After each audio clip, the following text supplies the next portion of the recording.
what does representation mean to me. Rooskrantz will become the country's first female Olympic gymnast in a decade when she takes to the floor at Tokyo 2020. We rallied together to push through being the first two women of color to make it. As Africans, you look nothing like the rest of them. A brown gymnast, you really feel like you've lost mentally. It's important to have role models and someone that you can look up to so that you know that you can become that person. Representation in sport is important because if you can't see it, then you can't be it. This Heritage Day, we celebrate South Africa's diversity, its rich cultures, people, languages, landscapes, and all of the beautiful things that makes us proudly South African and a rainbow nation. Unfortunately, this rainbow nation notion hasn't always been embraced in our country, which makes representation, and especially in sport, which is such a big part of our culture, so pivotal. In today's episode, we explore representation with South African Olympic Gymnast Rooskrantz, who is also one of the first women of color to represent South Africa in the sport and Olympic stage. Hope you enjoy it. If you have not subscribed to this channel yet, please do so. Like and share with a friend. There's plenty more content to come. You, though, with Davis, has been the first woman of color to be representing South Africa in gymnastics at the Olympics. And I can just imagine, we all see the Olympics, but that whole journey, pushing through that first, that how do people normally do this, but this is us now doing it this way and finding you. Can you share a bit of that journey and what does it mean for you to be being the representative of that space? I get asked a lot about what does representation mean to me, and I think, like you've said, being alongside Naveen, who was also very pivotal in my journey, and I think we rallied together to push through being the first two women of color to make it from South Africa to make it to the Olympic stage, and you can imagine what that took.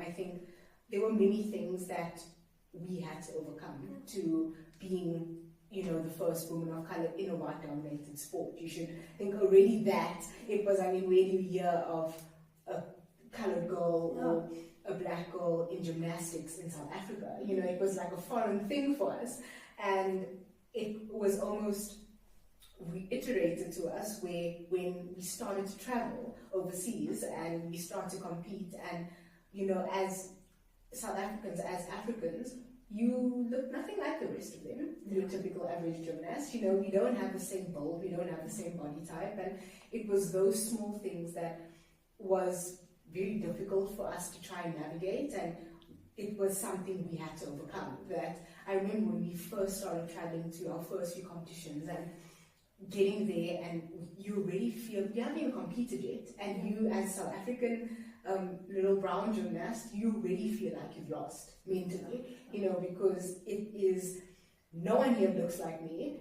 No one, in terms of body, in terms of obviously our complexion, and we learned that our coach would always tell us, you deserve to be here. You've put in the work to qualify to be at this competition. So take up the space and own your moment. We also all come from very different backgrounds. You come from a completely different circumstance to what I do. We are situated in Newlands. We've basically, the gym Ilza, my coach, had to get together was off of fundraisers and sponsored stuff, and we didn't have the resources. We really, between our parents fundraising, between the gym fundraising, we hosted fundraising events like 4 times a year, literally, just so we could get the money together to travel. So it almost made me sometimes feel like, because of that, I almost feel more deserving to be there. We had to overcome a lot already at home to even get to that stage.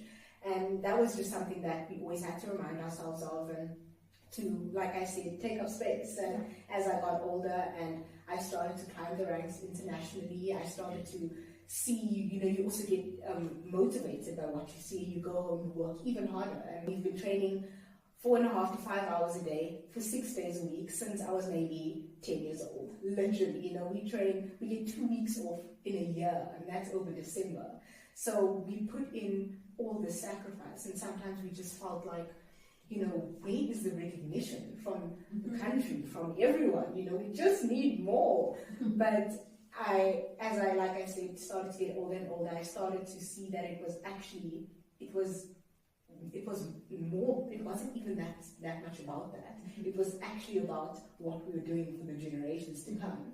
And that's where the representation came in, is that, you know, for us being the two first women of color to make it to an Olympic Games, it changed the trajectory completely of those to come. And we showed all these girls that not only is it possible for South African to get to an Olympic Games as a gymnast, it is possible for that little brown girl to know that she can do it as well. Because when we grew up, we didn't have that. We didn't have anyone we could really look to and be like, oh, but so and so made it. You know, maybe we were going off hopes and dreams, basically. So I think knowing that we've set the bar there, and we, you know, hoping that the ones to come beneath us will only break that even further and keep taking gymnastics in the country up. Yeah.